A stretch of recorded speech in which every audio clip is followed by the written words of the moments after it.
pilitan na ano yung respetuhan lang. Anyway, kung hindi nila ako patayin at ano, life is bigla lang ano, sila na naman ang nasa kabila. So what will happen? Alam naman nila ang possibility niya na it's just a matter of months actually. Kung manalo si Inday pagka-presidente, saan ito pulutin ito mga to? May ambil akong bag. Ubos ito. Kaya kailangan si Turi, trabaho mo nila. Kailangan pigilan na yun. Hindi lang pigilan si Inday. Tatakbo ng presidente yan. Lalo na ngayon, nagdidirect tuloy ng simpatiya. Putang inang plus yan. Pag ilang man sila, ibang presidente na naman, saan ito pupulutin ito mga to? Ang problema, katrabaho lang ito, I happen to be, ako, naiintindihan ko. Kaya, sinabi ko, this madness has to end. Sino kasama niyo dyan, ma'am? Ano lang kasi is, ang procedure kasi, let me be very frank with you.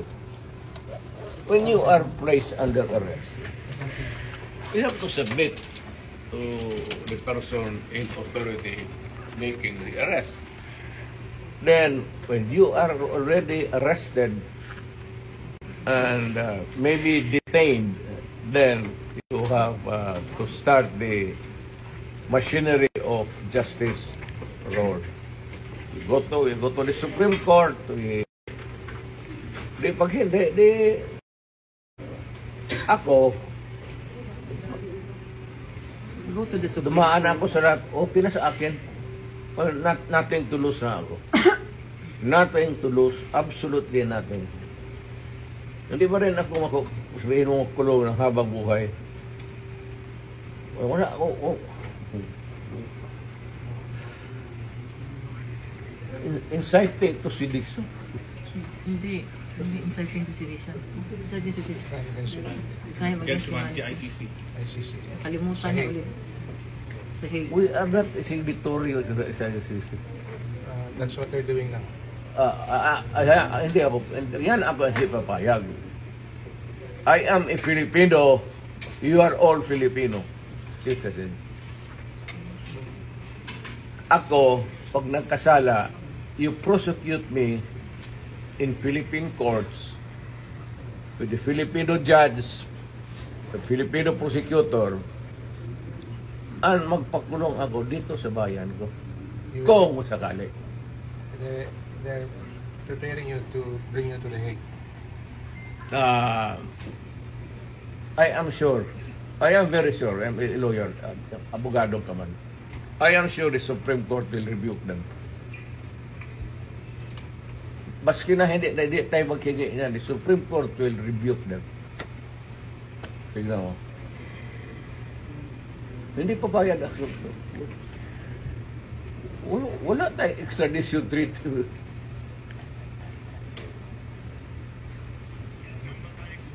At saka nag-withdraw na tayo. Bakit mo ako dadalhin doon sa international body na hindi na tayo membro? That's a big question. Kaya ano ito sila sa Supreme Court, tignan mo. Whether rightly or wrongly ang decision na mag-withdraw tayo sa ICC, the fact that we are already not a member.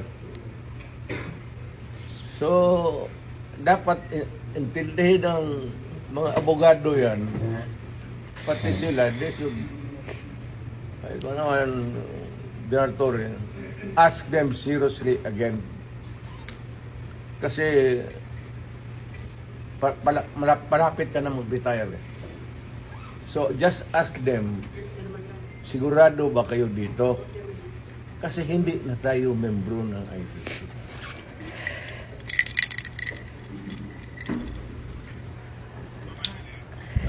opisina kasi.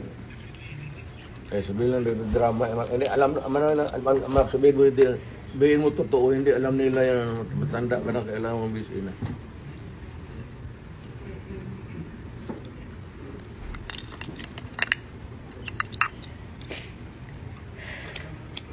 Sabihin mo sa inyo, sabihin mo sa nagdadala ng kaso dito. Sir, wagan mo sila, sabihin mo. Ano ba to? May bariyan kasi. Pero kung sasama ako sa iyo, huwag kang magtingin dyan, sasama ako sa iyo. Yes, sir. Thank you, sir. Total, Maraming salamat, sir. nandito naman tayo sa government facility. Yes, So, escape is not a problem. Impossible dream. Thank you, sir. Okay lang mga parado. Ang akin lang, I might not have the chance anymore to lecture on you na the serious implications nito. Yes, sir. We have withdrawn and then you allow me to be brought to a body of which we are no longer a member. Isa yan. Kaya sabihin mo din sa prosecutor, sabi ni Mayor, kindly ponder on this seriously. Maraming, sir.